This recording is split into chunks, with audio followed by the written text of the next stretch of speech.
João, capítulo de número 19, versículos 10 ao 11. É uma passagem bastante conhecida. É o julgamento do Senhor Jesus Cristo, quando ele é condenado à morte por Pôncio Pilatos.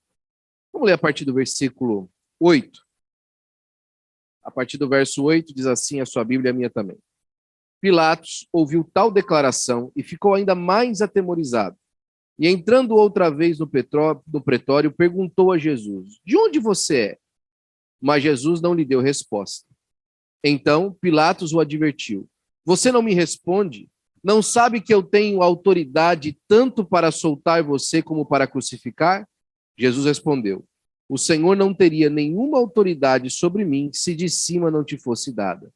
Por isso, quem me entregou ao Senhor tem maior pecado, ou maior pecado tem. Amém? Quantos querem palavra de Deus para o seu coração, digam amém. Glória a Deus. A gente está Amém. finalizando hoje, falando mais uma vez a respeito desse assunto, que é um assunto que, por diversas vezes, as pessoas têm algum tipo de rejeição a ele. Né? Falar sobre política na igreja, ele traz por diversas vezes uma certa rejeição, porque as pessoas sempre trazem essa conotação de que falar sobre política é tirar o Senhor Jesus Cristo do centro do ensino e colocar qualquer outra coisa que não seja ele. Eu entendo o que essas pessoas estão dizendo, eu compreendo o coração delas, a preocupação que nós temos por, no momento que nós viemos aqui aprender a palavra de Deus, nós não ficarmos com assuntos que sejam seculares. Mas a verdade é, irmãos, que tudo que diz respeito à vida humana, Deus tem uma perspectiva a respeito disso. Deus tem algo a dizer para nós a respeito disso.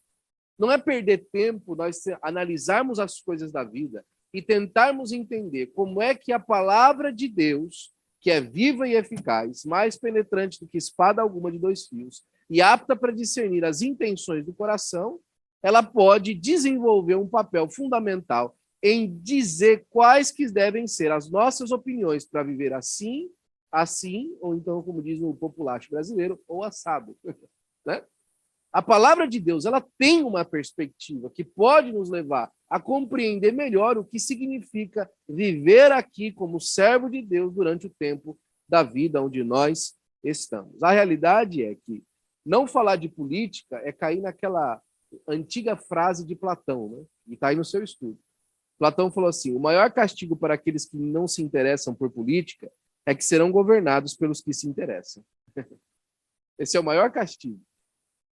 Para aqueles que não se interessam, por que as coisas no mundo secular, dentro daquilo que é o governo humano, se encarrega desse jeito ou daquele, o maior castigo para essas pessoas é porque elas vão ser governadas por gente que se interessa. Não é?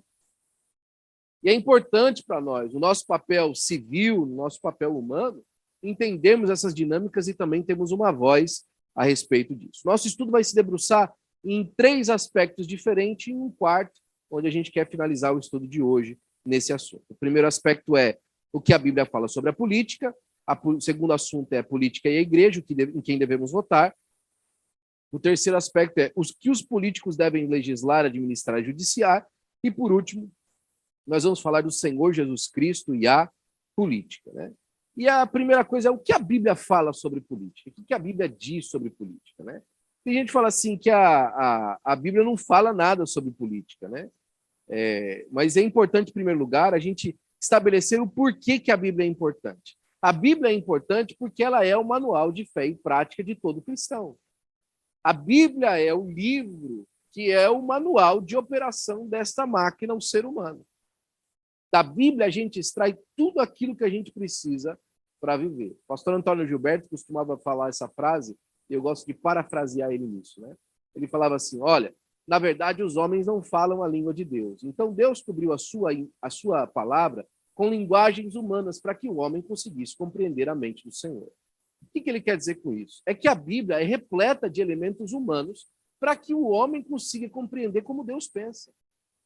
O homem está muito longe de Deus. Depois da queda do pecado, o homem perdeu comunhão com Deus. Antigamente, todos no final da tarde, Deus tinha um tempo de comunhão com o homem e conversava com ele. Deus entendia o homem e o homem entendia Deus. Agora, o homem deixou de entender Deus. Deus ainda entende o homem. Você vê, por exemplo, o Salmo de número 19, que é o louvor segundo Charles Spurgeon, é o louvor a Deus pelos 2 livros que ele escreveu. O primeiro é a natureza e o segundo é a lei. E no primeiro livro que Deus escreveu na natureza, a natureza se entende como glorificando a Deus. O salmista ainda diz que um dia faz declaração a outro dia, mas os homens não ouvem as suas vozes. Existe sabedoria sendo passada de uma noite para outra noite, mas o homem não entende. O que está querendo dizer com isso? É que Deus já estabeleceu a sua linguagem e a sua comunicação através das coisas que estão estabelecidas. Mas para que o homem conseguisse compreender, ele desceu mais uma vez e inspirou homens e mulheres durante a história da humanidade para trazer a revelação daquilo que Deus deseja para o homem através de linguagens humanas. A Bíblia contém tudo que a gente precisa. Ela sabe de tudo aquilo que vai acontecer e ela nos explica tudo como aconteceu. A Bíblia contém toda a verdade de Deus. E ontem eu recebi um vídeo na internet, e eu até repassei para alguns amigos, de um muito conhecido, um famoso filósofo brasileiro, né, de grande envergadura mesmo, não é aquelas minhas brincadeiras, não, é realmente de grande envergadura. E ele falou assim, eu fiquei impressionado com o Papa Bento XVI, porque o Papa Bento XVI, mesmo sendo uma autoridade eclesiástica e religiosa, ele falou que a Bíblia não contém toda a verdade. E nem tudo que está na Bíblia é verdade. O Papa disse isso? Quer dizer, o próprio cabeça da religião cristã no mundo, que professa que a religião cristã, diz que o livro onde se encerra todas as suas conexões com a vida não é um livro que você pode tirar todas as verdades para a vida dele. Isso, além de uma ignorância e uma falta de conhecimento com a palavra, que não é o caso dele, isso é, com certeza, um ímpeto da grande religião de enganar as pessoas, né? De trazer um ecumenismo falso a essa realidade, é, inclusive, uma burrice no que diz respeito a um líder que professa uma fé. Ele disse que a fé dele pode não ser a melhor que existe, pode existir outra aí, porque a Bíblia não encerra todas as verdades a respeito de Deus. Isso é uma burrice, né? A Bíblia ela é completa na sua revelação. A Bíblia consegue encerrar Deus nas suas páginas? Claro que não. Mas tudo que a Bíblia diz a respeito de Deus é o suficiente para que o homem, nessa esfera, consiga conhecê-lo. A Bíblia tem toda a verdade de Deus e tudo que a palavra de Deus diz é verdade. Então, o que a Bíblia fala sobre política, né? E aí aquilo lá, você já deve ter ouvido falar a respeito disso, que a Bíblia não tem nada disso, né? O que as pessoas, na verdade, fazem menção é de ser politicagem, né? Fazer politicagem. E fazer politicagem é um eufemismo no português para ser corrupto. É isso que é fazer politicagem, né? Mas até disso a Bíblia tem muito o que falar. A Bíblia tem muito o que falar sobre fazer politicagem. Ela tem muito como dizer como isso não é correto e como é o correto viver. Eu lembro até agora, a primeira parábola da Bíblia, a parábola de Jotão, é inclusive uma parábola política. Porque diz que está tendo uma reunião no bosque com as árvores, Jotão está falando essa parábola, ele era filho de Gideão, depois que Gideão morre, eles queriam um novo líder, e aí foram procurar um dos filhos de Gideão e chegaram a Jotão, né? E perguntaram para Jotão se Jotão gostaria de ser o líder, porque ele era um dos filhos de Gideão. Na verdade, o irmão dele acabou sendo líder e matou todos os outros irmãos dele, e Jotão só não morreu porque não foi na reunião. Mas a parábola era o seguinte, fala assim, vem Oliveira e reina tu sobre nós. E aí a Oliveira falava, eu vou deixar o meu azeite e o meu fruto para servir aos homens, o meu fruto e o meu azeite que eu ofereço a Deus para servir aos homens, não vou. Vem então você, videira, e serve sobre nós, e lidera sobre nós. Eu vou deixar o meu mosto e o meu vinho, que é para o Senhor, para ir para a alegria do Senhor, para deitar ele sobre os homens. Eu não vou fazer isso. Então falaram o espinheiro, vem tu, espinheiro, e reina sobre nós. O espinheiro falou assim, eu vou. Só que é o seguinte, eu vou. Se vocês não cumprirem aquilo que eu fizer, os meus espinhos vão ser saraivas de fogo sobre vocês. E Jotão está explicando o coração, às vezes, daqueles que querem liderar e querem estar na frente, por diversas vezes, é recheado de perversidade. Por isso que eles querem estar na frente. Por isso que eles querem fazer alguma coisa. A primeira parábola que a Bíblia nos apresenta é a parábola de alguém que justamente estava usando o posto de serviço como uma má influência. Mas a Bíblia não fica encerrada só na parábola de Jotão. A Bíblia tem homens como Daniel, a Bíblia tem homens como José, a Bíblia tem homens como o próprio Davi, que apesar de muitas falhas foi o melhor rei da história de Israel. A palavra de Deus tem outros homens que foram muito relevantes dentro de reinos e nações, como Neemias, por exemplo, e o próprio Senhor Jesus Cristo. Então não podemos encerrar a respeito disso, entendendo que a Bíblia fala sobre um assunto e de maneira apenas negativa. A Bíblia tem muita coisa para nos ensinar. Quando nós vemos, por exemplo, o governo humano, a gente pode já perceber que Deus fala a respeito de condutas civis desde o Gênesis. Não só dentro daquela esfera da perfeição, quando Deus coloca o homem para administrar a terra, mas até mesmo depois da queda. Quando Noé sai da arca e começam os primeiros códigos morais, e aí a gente tem o Código de Hammurabi e tantos outros códigos morais que depois surgiram naquela região e foram até alguns historiadores dizem que foi uma base para muitos dos códigos morais, e muita coisa de Deuteronômio, por exemplo, ela tem uma relação direta com aquilo que existe no Código de Hammurabi e outros códigos da época. A gente percebe, por exemplo, que já na saída da Arca de Noé, Deus estipula, por exemplo, as leis a respeito dos homicídios. Já naquela época. Já logo de início. Então, as leis e as regras de conduta e de nação não tem a ver com Israel, o Estado. É antes disso. Antes disso, Deus já demonstra que ele tinha uma perspectiva para que o homem pudesse viver em sociedade bem, né? Tendo provisões a respeito de como viver. Agora, a parte C aí vai falar sobre a Bíblia como instrumento político, né? E aí, a Bíblia como instrumento político, ela é problemática. Por quê? Porque a Bíblia como instrumento político foi aquilo que foi usado pelos fariseus. E Jesus falou deles, hipócritas, vocês dizem palavras tão bonitas, mas o coração de vocês está longe de mim. A Bíblia como instrumento político, né?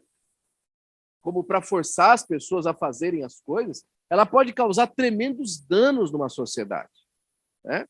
A falta de correta e pronta orientação espiritual dentro da palavra de Deus, especialmente quando os novos convertidos, tem resultados em inúmeras vidas desequilibradas, doentes pelo resto da existência. A gente tem que tomar muito cuidado com o ativismo político da igreja, usando a Bíblia como instrumento para coerção, instrumento para colocar as pessoas debaixo de um jugo que elas não aceitaram de maneira voluntária.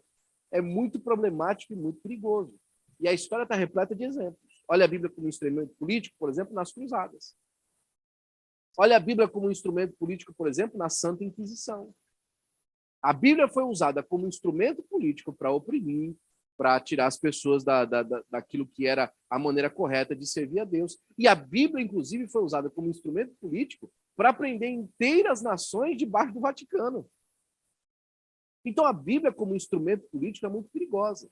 A palavra de Deus, por exemplo, a Midrash, a Tanakh, era usada como instrumento político na época de Jesus para colocar as pessoas debaixo de um jugo muito duro.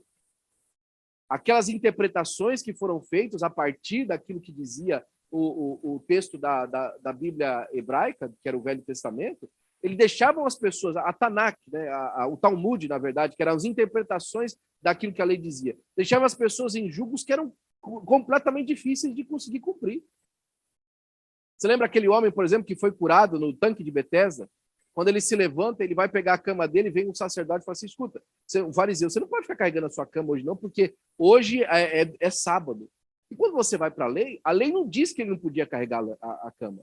Aquele preceito de não poder carregar a cama era um preceito que era tirado das interpretações do que dizia a lei. Hoje, sendo sábado, você não pode carregar tanto peso, porque senão você descumpre o sábado. Porque aquilo não estava específico na lei daquela forma. Aquilo era uma interpretação. E a Bíblia, como instrumento político, causa isso. Ela pode causar opressão. Quando as pessoas usam a palavra de Deus para forçarem as outras a cumprir regras que são simplesmente sem valor nenhum, quando o princípio não é aplicado. Agora, olha só aqui a D. A Bíblia como instrumento para fazer política. É completamente diferente.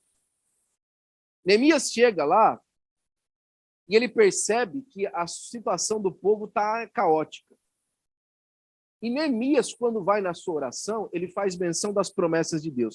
O que é fazer menção das promessas de Deus quando ele faz na sua oração? Não é usar a palavra de Deus como conhecimento para ter um relacionamento com o Senhor? Quando ele chega lá, então, ele fala assim, olha, eu vi a situação de que vocês estão, olha, mas eu falei para eles aqui, depois que ele conta a história dele, eu falei para o pessoal aqui de Jerusalém que o nosso Deus é que nos fará prosperar, porque essa obra é dele, porque ele viu o sofrimento desse povo. Quando Neemias está fazendo isso, ele faz inferências do conhecimento que ele tinha de Deus. E de onde é que Neemias tinha o conhecimento que ele tinha de Deus? De onde é que ele tira o conhecimento que ele tinha de Deus? O conhecimento da palavra de Deus. Quando ele usa a palavra de Deus como instrumento para fazer alguma coisa, o que sai para fora de Neemias é benefício. Porque ele está adotando a palavra de Deus não como uma regra simplesmente de conduta, porque ela é, mas antes uma regra de princípios para uma conduta. E isso faz toda a diferença. É nesse sentido, por exemplo, que a gente já da semana passada falou de algumas pessoas aqui no Brasil que fazem trabalhos fantásticos, a partir de um princípio, de uma lei moral do coração, para então fazer política. Não adianta ir lá para a tribuna da Casa de Lei, e você vai entender o que eu estou dizendo, né? Olha, mas a palavra de Deus fala que é homem e mulher. É claro que a palavra de Deus fala isso, eu estou com o meu companheiro 100%. Agora, você já parou para pensar no princípio de que ela diz? Olha em volta de você, veja a sociedade. A sociedade está amparada nessa realidade de um casamento monogâmico entre homem e mulher. E quando você vai para a palavra de Deus, você vê que é exatamente o princípio pela qual ela se aplica. O que nós precisamos entender é que a Bíblia como instrumento para fazer política é porque a palavra de Deus se coaduna com a realidade melhor de que o homem pode viver. A palavra de Deus tem uma realidade melhor para a vida das pessoas. Agora, ela só faz efeito quando as pessoas a cumprem de coração, de verdade, com alegria. E nesse sentido, sim, nós precisamos ocupar as casas de lei e principalmente as escolas, e principalmente os lares. Você que está me ouvindo pela internet, você que está me ouvindo por aqui, entenda isso. A mudança das nossas crianças e dos nossos filhos para a próxima geração começa incutindo no coração deles a palavra de Deus.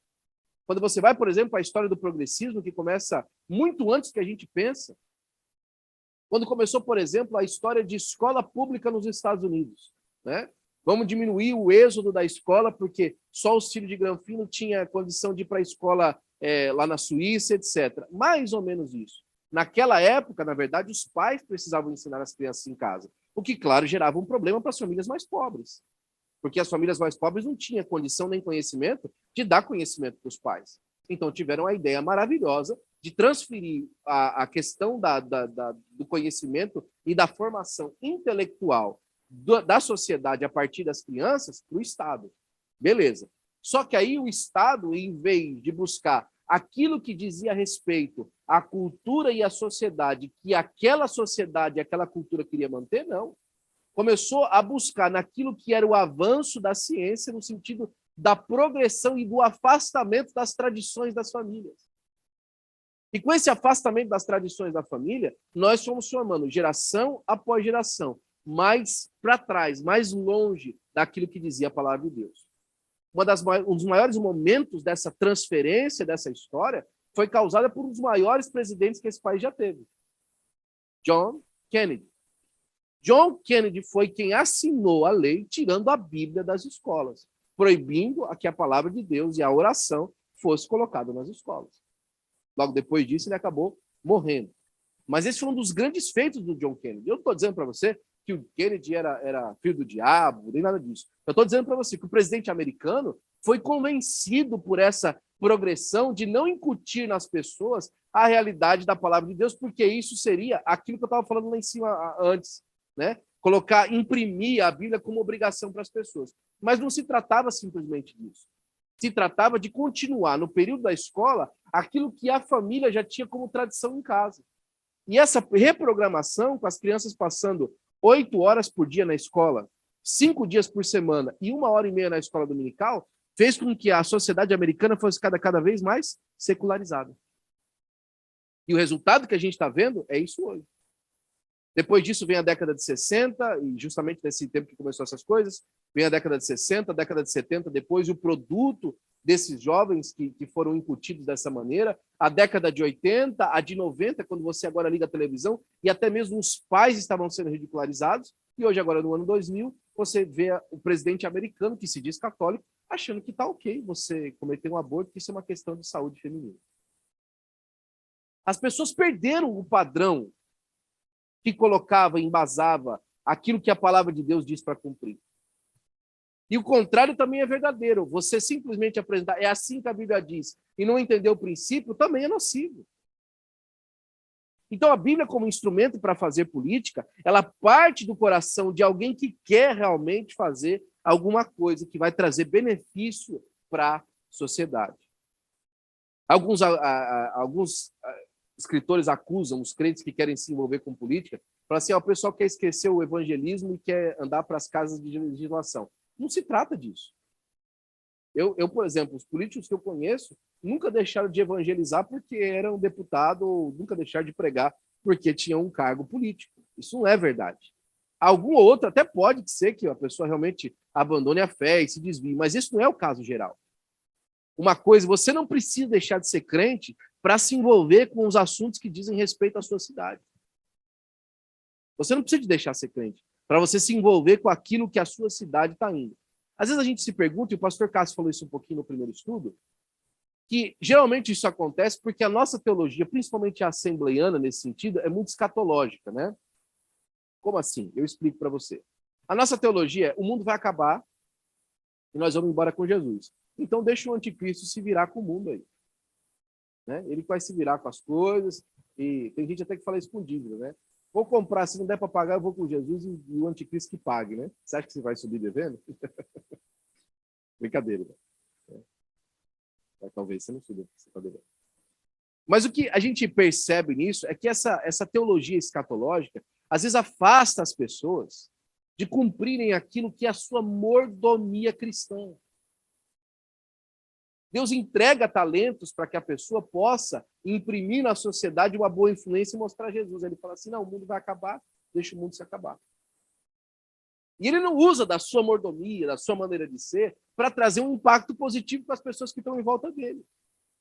Porque ele fala assim, o mundo vai morrer mesmo, vai todo mundo morrer, então não precisa de fazer nada. Não. Essa teologia está ruim. Essa percepção ela não está trazendo uma boa perspectiva que vai causar um produto positivo para as pessoas que estão à sua volta. E aí vem a pergunta, então, né? Então tá bom, então quem que eu devo votar, né? Quem é que eu vou votar, então? Ok. Quando a gente olha, por exemplo, para a palavra de Deus, a gente vê que Deus levantou, inclusive, ímpios para cumprirem o seu propósito durante o seu tempo. Nabucodonosor, por exemplo, Deus chamou ele de meu servo, está aí no seu estudo. E não só chamou de meu servo, falou que colocou todos os homens do mundo debaixo dele e os animais da terra também. Deu autoridade para Nabucodonosor. Mas também quando Nabucodonosor saiu fora da linha, Deus fez ele comer capim pela raiz. Ficou igual um bicho. Quando ele não fez aquilo que era justo diante dos olhos de Deus, Deus entrou com o castigo dele. Neemias, por exemplo, foi alguém que Deus usou, que era crente, coração devotado a Deus, para trazer benefício ao Senhor. Então, nós só devemos votar em crentes? Quando nós falamos de influência cristã no governo, é importante deixar claro que não significa sempre votar em alguém que seja da sua igreja ou da sua congregação. Por exemplo, um dos comentaristas que eu peguei aqui, ele falou que na década de 80, no finalzinho da década de 80, mesmo como é que é o nome daquele? Jimmy Carter sendo pastor batista, professor de escola dominical, os republicanos preferiram votar no Ronald Reagan, que era da Califórnia, republicano e, inclusive, católico. A maioria dos crentes conservadores dos Estados Unidos, inclusive dos batistas do Sul, votaram no Ronald Reagan em vez de votar no Jimmy Carter. Por quê? Porque a conduta e a perspectiva política, social do Jimmy Carter não coadunava com aquilo que eles mais queriam. Inclusive, o Ronald Reagan foi o último presidente americano que passou anistia para os indocumentados dos Estados Unidos. O último presidente americano que passou a uma lei que realmente dava um caminho para que os imigrantes ilegais nos Estados Unidos conseguissem documentação. Aquela 245I, por exemplo, que o Clinton passou no finalzinho do mandato dele, não tinha nem de perto a mesma envergadura que a lei do Ronald Reagan tinha em 1986.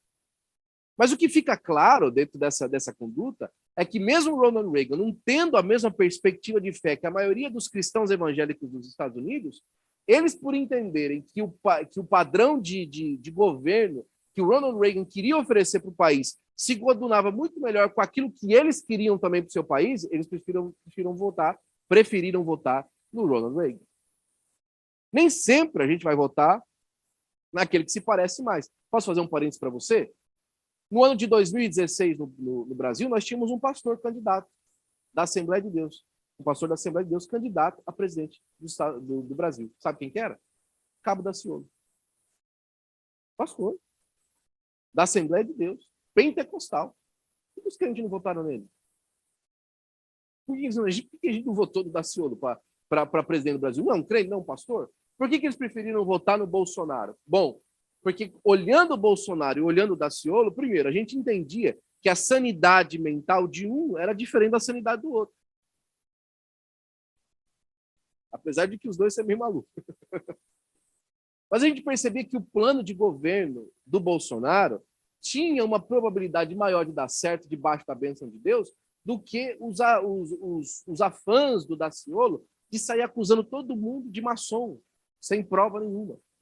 E simplesmente dizer que Deus ia mandar só castigo no Brasil. O Daciolo não tinha um programa de governo que era claro, apesar de fazer um muito bom mandato de deputado federal, viu? O Daciolo fez muito bom mandato de deputado federal. O Daciolo, ele tem um programa que ele faz na igreja dele, não é um programa do governo, não, ele mesmo. Ele combina com os traficantes no morro, fala assim, olha, os meninos que quiser sair do tráfico, você me deixa tirar? E aí ele combinou com os traficantes, que a única regra que ele faz, eu não estou aqui apoiando 100%, tá? Escuta o trabalho que o irmão está fazendo. Os traficantes, os meninos de 17, 16, 18 anos de idade, que aceitam deixar o mundo do tráfico e chegam na igreja do Daciolo, o Daciolo pega a arma deles, devolve para o traficante e fala assim, não mexe mais com o menino agora vai ser crente. Abandona o menino. E aí ele faz com o trabalho de partir esse vínculo daquele rapaz que agora é convertido com o tráfico de drogas. Eu acho excelente esse trabalho. Eu não concordo com ele que ele deveria devolver a arma, né? Mas se esse é o jeito que ele achou para fazer e realmente está causando impacto, excelente. Agora, você percebe que uma pessoa assim governando o país talvez não seria uma boa fazer acordo com o tráfico de drogas para isso? O tráfico de drogas tem que ser combatido, segundo aquilo que nós entendemos, que é a lei da palavra de Deus de ficar longe das drogas. E aí é uma questão de conduta social e política. Quando a gente vai para o Velho Testamento e a gente percebe lá antes da de Israel como lei, por exemplo, nós percebemos que o mundo tinha regras para andar direito. E o Senhor, nosso Deus, explicou que nós precisávamos, através do ministério de Paulo, que nós precisávamos ser sujeitos às autoridades, né? Então, o que a gente espera quando a gente vota em irmão, por exemplo? A primeira coisa que a gente espera, Tito capítulo 2, versículo 7 e 8, está aí no seu estudo. Em tudo te dá por exemplo de boas obras, na doutrina mostra incorrupção, gravidade, sinceridade, linguagem sã e irrepreensível, para que o adversário se envergonhe, não tendo nenhum mal que dizer de nós. Nós, em primeiro lugar, esperamos que aqueles que estão em postos legislativos, executivos, inclusive judiciários, dê bom testemunho. Quando a gente vota em irmão, a primeira coisa que a gente espera, meu amigo, não faça vergonha para nós. Né? E graças a Deus no Brasil a gente tem muito bons políticos, que a gente mencionou inclusive alguns aqui, né? Da nossa igreja, do nosso ministério, do Ministério do Belém.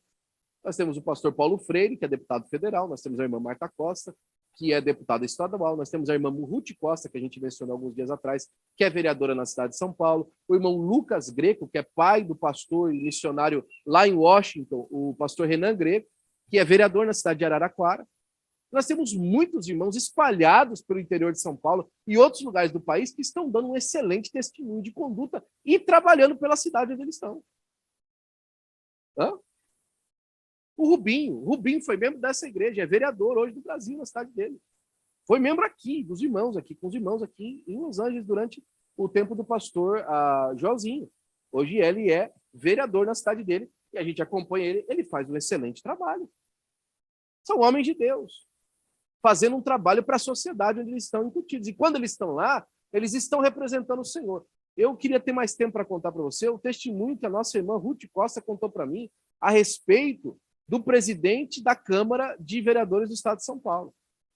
Só vou dar um glimpse para você. Ela disse que no dia que eles, poucos dias depois que eles assumiram a mesa, ou alguma coisa assim, ela como vice-presidente, ele como presidente, no primeiro mandato, ele teve um problema de Covid e ficou com os pulmões 100% comprometido com o Covid. 100% comprometidos, os dois pulmões. Logo no começo do mandato. Aí ela disse que entrou na sala dele, trancou a sala dele por fora, entregou a chave para a secretária e ficou na antessala, despachando da antessala, porque agora ela tinha que assumir a presidência. Durante todo o tempo que ela ficou lá, ela não entrou na sala do presidente, ela não aproveitou da situação para falar, agora eu vou dominar essa situação aqui. Mesmo com ele doente, com a previsão de vida, a previsão diagnóstica de que ele ia morrer. E todos os dias, ela chamava todos os diretores da Casa Legislativa da cidade de São Paulo, e eles levantavam um clamor pelo presidente da Câmara. Todos os dias. Logo depois do início do dia 25 de janeiro, alguém chegou na sala dela e pegou e falou assim, olha, Ruth, ele vai morrer. Ele vai morrer, ele não vai sobreviver. Aí ela pegou e falou assim, ele não vai morrer, e no dia do aniversário de São Paulo, ele vai receber alta. Aí a pessoa perguntou para ela assim, como é que você sabe disso? Aí ela falou, quem me falou não mente. Ela tinha recebido de Deus que no dia do aniversário de São Paulo, esse homem ia receber alta. Adivinha? No dia do aniversário de São Paulo, o presidente da Câmara de Vereadores de São Paulo recebeu alta do hospital. Depois do carnaval, ele voltou para trabalhar ainda com oxigênio muito debilitado. Quando ele chegou lá e percebeu o que tinha acontecido, ele caiu nas lágrimas, porque ele sabia que a pessoa que estava servindo ele tinha ética e tinha comprometimento. E quando você olha para Ruth, você fala assim, é uma crente da igreja, não tem nada demais. É o jeito que nós pensamos a respeito da vida. É a maneira que nós conduzimos a nossa vida e o nosso trabalho, as coisas que a gente faz na vida. Nós temos ética, nós temos comprometimento, nós sabemos o nosso lugar, porque nós sabemos que o lugar que nós estamos foi Deus que nos colocou nele. E isso faz diferença. Quando a gente vota em irmão, é isso que a gente espera. Mas você precisa de perceber, por exemplo, que a questão da política é muito importante no contexto mundial. E o diabo se interessa muito por ela.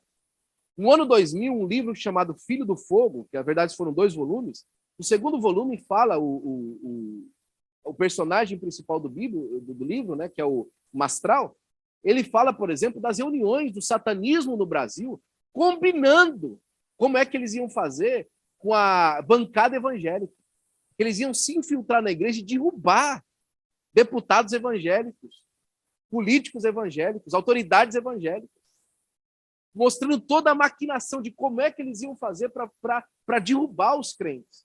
Aí você pega um escândalo, aparece um escândalo com a igreja, com o irmão da igreja que é político, e é claro que o irmão deu brecha, e às vezes realmente é muito triste de ver um irmão que tropeçou na sua conduta, mas saiba que o diabo está trabalhando veementemente para derrubar a igreja em qualquer lugar que ela aparece. Às vezes acontece que o irmão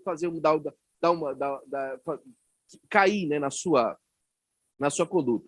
Mas é importante a gente sempre orar por aqueles que estão em eminência. Aliás, hoje, no final do culto, nós vamos orar pelo nosso presidente, que está com Covid.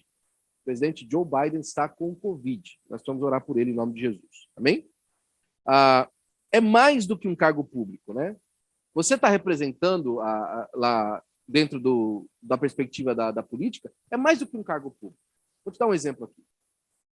Quando você está dentro de um cargo público, você representa as pessoas que colocaram você lá. Okay? Você espera, por exemplo, que a CUT, aqueles que foram votados pelos sindicatos de metalúrgicos da cidade de São Paulo, sindicatos de qualquer tipo de trabalhador, você acha que eles vão defender os patrões ou eles vão defender os funcionários que votaram nele lá? É claro que eles vão defender os funcionários, não é? Por exemplo, a pessoa é votada, ela é eleita, né, através do voto do pessoal LGBT. Ela é eleita através do pessoal que defende aí as políticas da questão dos direitos dos homossexuais e afins, e etc. Você acha que essa pessoa, quando entrar no governo, ela vai defender alguma lei a favor da família tradicional? Não, ela vai defender as leis de acordo com aquele nicho que elegeu ela. Então, por que nós achamos que os nossos irmãos, quando vão ser eleitos, vão ter que ser meio termos ou frios, então, na hora de defender as causas que dizem respeito à igreja? Claro que não. Claro que não. E é por isso que a gente precisa procurar pessoas que se adequem com aquilo que nós acreditamos como vida. Que se adequem com a nossa visão de vida. É claro que é difícil você encontrar, principalmente no nosso contexto, principalmente no nosso contexto de imigrantes aqui, encontrar alguém que se coadune por completo com as perspectivas que a gente tem de vida. Porque, por exemplo, se você vai para os republicanos hoje, a gente, como imigrante, passa de cidadão de segunda classe para eles. Mas não deviam estar aqui. Se você vai para os democratas, que já recebem a gente com os braços abertos, eles promovem aborto, promovem tantas outras leis que são nocivas à família. Não só a família no contexto geral e evangélico, mas a família como contexto padrão normal de vida. O maior culpado, isso é estudo, o maior culpado pelo êxodo paternal das casas nos Estados Unidos é os safety nets que o país oferece. Tanto quer dizer que a gente não pode ajudar as pessoas? Não estou dizendo isso. Estou dizendo que as leis que foram passadas não promovem o bem-estar da família. Elas estão ajudando a desconstruir as famílias americanas. Então, a gente tem as duas. Como é que a gente faz? Nós precisamos procurar sempre de maneira local, de maneira no lugar onde nós estamos incluídos. Como é que nós conseguimos votar em pessoas que mais se pareçam, mais se coadunem com as questões que nós defendemos como fé? E se a gente não achar ninguém, talvez seja a hora de se candidatar. Se a gente não achar ninguém, talvez seja a hora de se candidatar. Eu gosto de pensar nisso na pessoa do pastor Silmo Moura. O pastor Silmo Moura é um pastor auxiliar da nossa igreja lá na sede, é o líder dos cavaleiros do Ministério do Belém. E no ano de 2016, ele se candidatou a deputado estadual pelo estado da Flórida. E ele escolheu lá um dos distritos lá e tal, e se candidatou como o candidato republicano. E como candidato republicano, sabe qual era uma das principais emendas que ele queria trazer para o parlamento da Flórida como republicano? Dar driver's license para quem não tinha documento. Era uma das leis que ele queria passar no estado. E ele foi público a respeito disso. Não, eu quero passar uma lei a favor dos meus irmãos imigrantes ilegais que não têm condição. Eu não tenho nada a ver com as outras coisas. A questão de fórum federal é de fórum federal, não posso fazer nada. Mas o que eu posso fazer no meu estado é mudar a perspectiva dos republicanos para eles começarem a perceber que algumas regras que eles estão passando em questão dos imigrantes são burras. Todo mundo vai ganhar se eles derem uma driver's license para os nossos irmãos brasileiros poderem dirigir, porque eles vão dirigir de qualquer jeito. Olha quanto seguro vai ganhar, olha quanto a segurança da rua vai ganhar e tudo mais. E ele se candidatou debaixo dessa regra. Ele foi eleito? Não foi por causa de outros motivos. A pessoa que se candidatou junto com ele, por exemplo, era um veterano de guerra. E você sabe que, dentro de uma perspectiva republicana, isso é quase que 80% dos votos. Você é republicano e veterano de guerra. Ele acabou perdendo a eleição, mas ele não desistiu. Ele vai se candidatar de novo. Porque é importante nós termos pessoas para nos representar nesse sentido. Agora, para finalizar, a gente vai falar um pouquinho sobre Jesus e a política, né? Nós falamos a respeito de bastante personagens da Bíblia e de bastante conceitos e perspectivas a respeito da política. Mas e o Senhor Jesus? Quando você vai lá para João, no capítulo 3, a partir do versículo 1 em diante, aparece Jesus recebendo uma visita noturna. Você lembra da visita noturna que Jesus recebeu? Do Nicodemos. Quem que era o Nicodemos? Talvez a gente nunca tenha pensado nesse texto com esse prisma, mas eu queria exercitar com você rapidinho aqui, né? Nicodemos era do Sinédrio, ou seja, ele é uma pessoa importante dentro do conceito político lá de Israel, e ele veio se encontrar com Jesus durante a noite. Por que ele veio se encontrar com Jesus durante a noite? Porque durante o dia ia queimar o filme dele, ficou com medo de ser cancelado, né? Nicodemos ficou com medo de ser cancelado e foi se encontrar com Jesus à noite. Quando ele chega para conversar com Jesus, o papo dele é extremamente político. Ele tenta fazer uma ponte com Jesus. Olha, Senhor, a gente sabe que o Senhor é mestre de Israel, porque ninguém pode fazer os sinais que o Senhor faz se não vier da parte de Deus. Ele vê que, tô vindo aqui com missão de paz, tá bom? Tô vindo aqui fazendo uma ponte aqui com o Senhor e tal. O texto não é explícito, mas deixa implícito.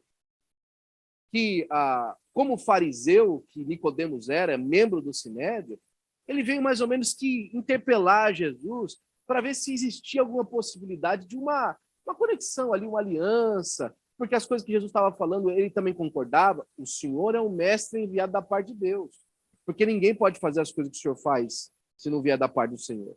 Ele vinha ali com uma conduta meio de que tentar persuadir e conversar com Jesus para entender qual que era a de Jesus naquela época.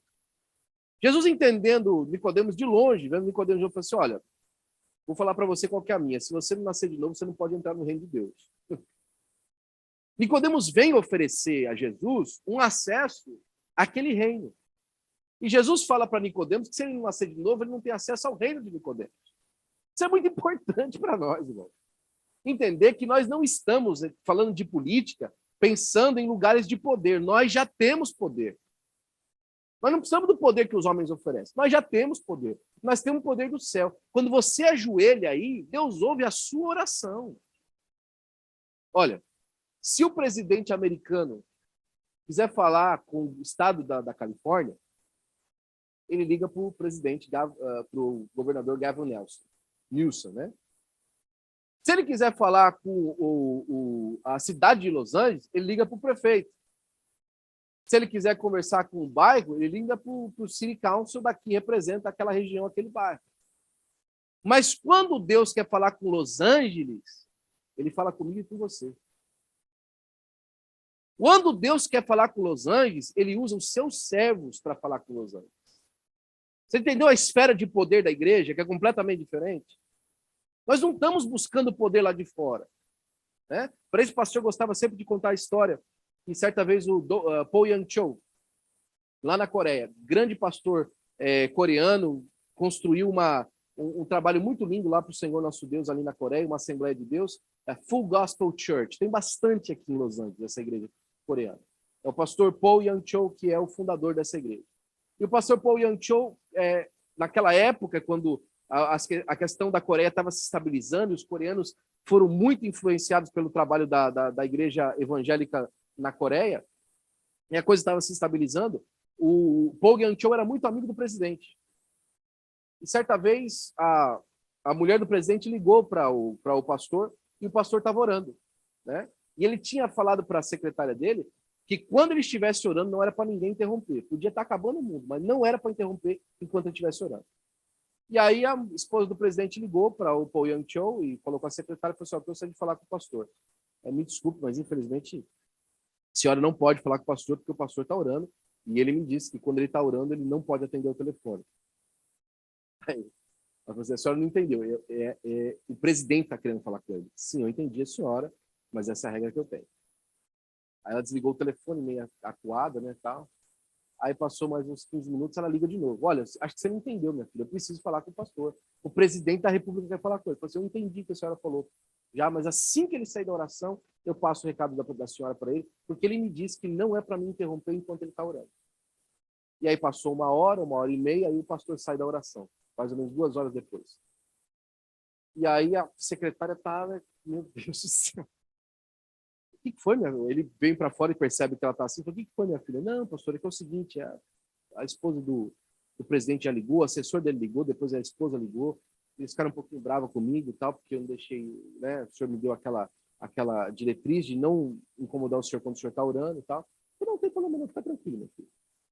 Aí ele pegou e ligou para o presidente, pelo telefone que ele tinha, e a esposa do presidente atendeu. Ela falou assim: olha, pastor, o senhor precisa de demitir a secretária do senhor. Porque a secretária do senhor se recusou a que o senhor atendesse o presidente, que o senhor estava orando. Ela não passou o telefone, mesmo sendo o presidente querendo falar com o senhor. Aí o Paul Yang-cho falou assim: não, eu não posso demitir ela porque ela fez exatamente aquilo que eu disse para ela fazer. Aí pegou e falou assim para a esposa do presidente: a senhora precisa de entender que o esposo da senhora é presidente da Coreia. Eu estava falando com o rei do universo. Eu estava falando, ele não é o presidente da Coreia, ele é o rei do universo. Então a senhora precisa de saber que quando eu estou falando com ele, o presidente da Coreia precisa esperar. E ele respondeu isso para a mulher. É dessa esfera de poder que eu estou falando hoje. É dessa esfera de poder que Jesus apresenta para Nicodemos. Não é coisa de clichê e de chavão, não. É percepção real, visual, intelectual, que se aplica na conduta da vida. Você sabe a quem você está servindo. Mesmo num cargo comissionado, através da esfera civil, você sabe a quem você está servindo. Né? Jesus leva Nicodemos a uma esfera mais alta de consciência. Agora, olha só essa dicotomia aqui, ok? A influência popular de Jesus levou Nicodemos a ter uma conversa íntima com ele. A influência popular de Jesus levou Nicodemos a ter uma conversa íntima com ele. Você sabe, não sei se você acompanha na internet isso, no Brasil isso é muito forte. No governo do Donald Trump aqui nos Estados Unidos foi forte também, e acabou trazendo muito problema, muito prejuízo. Mas pastor no Brasil hoje, do governo Bolsonaro, tem um aspecto completamente diferente, é quase uma autoridade civil. Porque eles perceberam a força que a igreja tem no Brasil. E muita gente se aproxima do pastor da cidade, do pastor do estado, não é para querer servir a igreja, é por causa dos votos da igreja. Então eles chegam na igreja querendo oferecer um Nicodemos. Escuta, você está vendo aqui que o senhor está fazendo um bom trabalho, você está percebendo aqui. Você precisa de ver o nosso pastor no Brasil.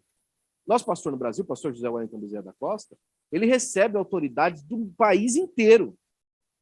Do país inteiro. O presidente da República já teve no aniversário dele, para celebrar o aniversário do pastor José Wellington. O dia que ele estava com uma facada, ele mandou um vídeo. Pastor José Wellington, parabéns, pelo aniversário do senhor, quase morrendo, mandou um vídeo. Respeito pelo pastor. Por quê? Porque é indiscutível a influência que o pastor José Wellington tem no Brasil. Agora, o que você faz com essa influência? E é aí que está o negócio.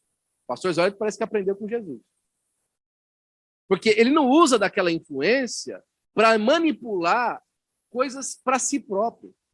Ele não usa daquela influência para tirar dinheiro para colocar na igreja. Tem até um vídeo dele falando disso. Assim, olha, nós nunca usamos de emenda parlamentar para benefício de congregação nenhuma. Ah, não, vamos fazer o seguinte, vamos pegar uma emenda parlamentar e vamos construir uma creche num terreno da igreja. Não se faz isso. Isso é ética. Nós temos influência, mas para que nós usamos a influência? Para influenciar o mundo a conhecer a Jesus através de nós. E aí você pega essa influência que Jesus tinha, trouxe Nicodemos para falar com ele. Jesus pega e encerra Nicodemos naquilo que era importante. Olha, você precisa nascer de novo. Eu já vi várias vezes o nosso pastor falando, o pastor Zé Wellington falando, outros membros da igreja falando, o Bolsonaro precisa falar mais de Jesus, o Bolsonaro precisa se converter. Ele não é crente. Não é porque ele é presidente da República que ele já tem o nome escrito no livro da vida. Ele precisa se converter. Olha, presidente, nós votamos no senhor, nós gostamos do senhor, mas o senhor precisa de aceitar Jesus. O senhor precisa receber o Senhor Jesus Cristo como seu único e suficiente Salvador. O senhor tem que andar direito. Essa é a influência do cristão em qualquer esfera de autoridade. Agora, olha que interessante isso. A influência pública de Jesus fez com que Nicodemos fosse conversar com ele, ter uma conversa íntima com ele. Agora, a influência íntima de Jesus no Nicodemos fez com que Nicodemos fosse até o palácio de Pilatos. Assim, olha, eu vim aqui reivindicar o corpo de Jesus. Usou a sua posição pública para reivindicar alguma coisa que era benefício naquele momento da igreja. Os discípulos não podiam ir lá. Se os discípulos chegassem lá no palácio de Nicodemos, eles iam ser presos em flagrante, porque eram membros da mesma seita que Jesus participava. Agora, o Nicodemos entrou lá com José de Arimateia, nós queremos o corpo de Jesus. Sabe o que Pôncio Pilatos fez? Entregou. A influência de Jesus no íntimo do Nicodemos fez com que Nicodemos desse testemunho público de quem ele era e de como ele cria no Senhor Jesus Cristo. Durante toda a vida, seguiu Jesus secretamente e os discípulos publicamente. No momento mais difícil da vida de Jesus, os discípulos estavam no secreto e José de Arimateia e Nicodemos apareceram publicamente. É mistério esse tipo de coisa, para que nós, mais uma vez, demonstremos o poder de Deus. O diabo tentou também influenciar Jesus, oferecendo os reinos da terra, porque ele, como a gente entende, o mundo jaz do maligno. Estão debaixo da influência dele agora. Mas Jesus falou assim, olha, eu não preciso disso, somente ao Senhor adorarás e somente a ele servirás. No fim, a gente fica com o nosso pastor falou na eleição do Donald Trump em 2016. Começou muito burburinho e tal, muita gente falando bastante coisa, o pastor um dia subiu no púlpito e falando a respeito desse assunto, disse assim, olha, o Senhor Jesus Cristo não é nem de esquerda nem de direita.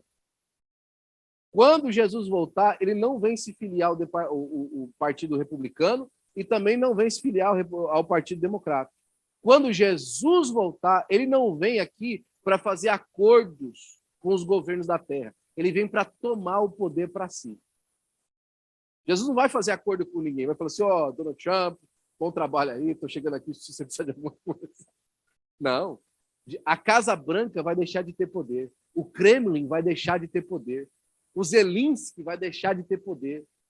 Qualquer autoridade no mundo vai ser destituída de maneira imediata na volta do Senhor Jesus Cristo, porque todo o poder vai pertencer a Ele e só a Ele, como já pertence hoje, para a glória do nome do Senhor Jesus Cristo. Enquanto esse dia não chega, vamos influenciar. Vamos colocar em cada lugar da sociedade alguém para representar a igreja de verdade, de coração para fora. Porque um dia lá, como diz Apocalipse, capítulo 11, versículo 15 e 17, e o sétimo anjo tocou a trombeta e houve grandes vozes que diziam, os reinos do mundo vieram a ser de nosso Senhor e do seu Cristo, e ele reinará para todo sempre. Lembra que o diabo ofereceu os reinos da terra para Jesus? Olha aqui o que João está dizendo, que os reinos do mundo vão vir a ser dele do mesmo jeito, não adianta. Né? Não é porque o diabo deu, ele tomou. Olha só a parte final.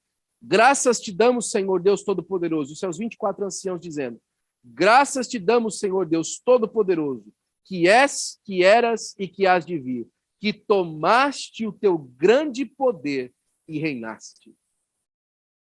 Jesus vai tomar o poder nas suas mãos e vai reinar para sempre. Nesse dia, meu amigo, não vai ter republicano, não vai ter democrata, não vai ter de direita, não vai ter esquerda. O que vai ter é o Senhor Jesus Cristo reinando para todos sempre. E todo olho verá e toda língua confessará que só o Senhor Jesus Cristo é o Senhor para a glória de Deus Pai. Nesse dia, a paz vai imperar sobre a terra. Nesse dia, as guerras vão ter fim. Nesse dia, o problema de fome e inflação vai ter fim. Nesse dia, não vai precisar mais de Bolsa Família, de Social Security, não vai precisar mais de nenhum tipo de influência humana, porque todos os problemas dos homens vão estar resolvidos debaixo desse grande rei chamado Senhor Jesus Cristo, para a glória de Deus, em nome de Jesus. Que Deus abençoe os irmãos, em nome de Jesus. Fique de pé, por gentileza. Vamos fazer nossa oração, terminando esse estudo tão abençoado que o Senhor colocou no nosso coração para que nós meditássemos nessa noite, observando que Deus, ele tem um propósito para as nossas vidas. E o propósito que ele tem é para influenciar a sociedade e o lugar onde nós estamos, em nome de Jesus.